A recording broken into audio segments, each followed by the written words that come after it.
And she looked like a different person because she went from one type of eye to another. I'm Dr. Dara Leota. I am a board-certified facial plastic surgeon on the Upper East Side of Manhattan. I think Meghan Markle is one of the most beautiful women around these days. She does look quite natural. But I'm going to tell you, when we're talking about ages of celebs, Meghan Markle's almost 40. She's 39. And I think if I looked at her, I would be convinced if someone told me she was 28, I would be like, yeah, definitely. I think she's well done. I do think that she has some Botox, but I think it's well done. She looks optimized, I'd say, in terms of those injectables. I think along the way somewhere, she probably had a very minimal rhinoplasty to help support the tip of her nose. And I think if you look at her younger pictures, maybe refine the base of the nose a little bit. But I do think it was sort of her shape to begin with, maybe just tweaked a tiny bit. But I think she's very well done. I think that she's beautiful.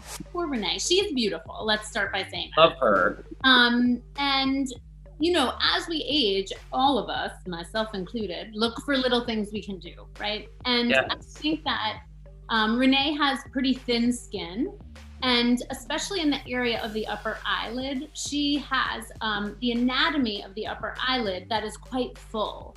So she started off her whole career, even when she was in her 20s, with fullness of that upper eyelid, like kind of that hooding starting. And the first time that we were all shocked by her was after she had some surgery to improve that, I guess, for her. And what ended up happening is it changed her very like bedroom soft upper eyelid to an anatomy that's more like mine, where she had a lot more eyelid to show. She had her brow lifted, she had the upper eyelid or upper blepharoplasty done. And she looked like a different person because she went from one type of eye to another. So I would call that very aggressive upper eyelid surgery. And she still was a beautiful woman, but she did not look like herself. And unfortunately for Renee, she sees that when you do something that attracts attention, now all of a sudden everybody's on her, right? We're looking at everything she's doing because we know she did something. So what else is she doing? Yeah, she's interesting because, you know, just as we were talking about Renee's upper eyelid and brow anatomy, hers is the opposite. And when I look at the pictures, the before and after that we have, I say like, oh my God, she obviously had a brow lift and an upper blepharoplasty somewhere along the way. But I actually looked back to pictures when she was in her teens, and her anatomy's just like that. So interestingly, she has a completely different anatomy. And I think she probably didn't have upper eyelid surgery. I think she has some Botox in the upper face, but I do think she has definitely had more than one facelift. And again, she is 68 years old and her neck looks too good for a 68-year-old. Right. So she's definitely had at least one neck lift along the way. So I think that a lot of what we say is probably plastic surgery is really just the normal maturing process. But of course, there's some things that just don't age like that. They don't grow up like that. So for instance, her nose, she's definitely had a bit of a rhinoplasty, very well done, but to refine the bones of the nose, the tip of the nose. The normal aging process is not going to change the nose into the before and after that we have. I do also think that she's probably had lip filler. Yes. You can see in the before, her upper lip is quite slim. That's something that won't get bigger with age, only stay the same or even get thinner. So I definitely think she's had some lip filler.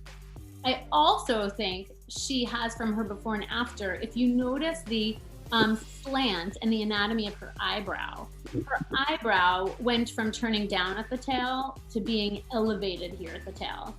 And that can be done sometimes with Botox, but could also be a thread lift here to the brow.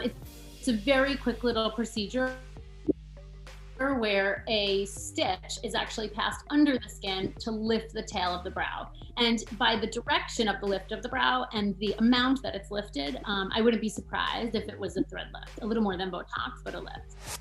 Right. A lot of her progression again, has to do with naturally losing baby fat and all that kind of stuff and skeletal maturity. But I think it's clear she's had some work done. If you look at the before and after, I would say that she definitely has had a rhinoplasty, and her rhinoplasty, I think, was before our before and after.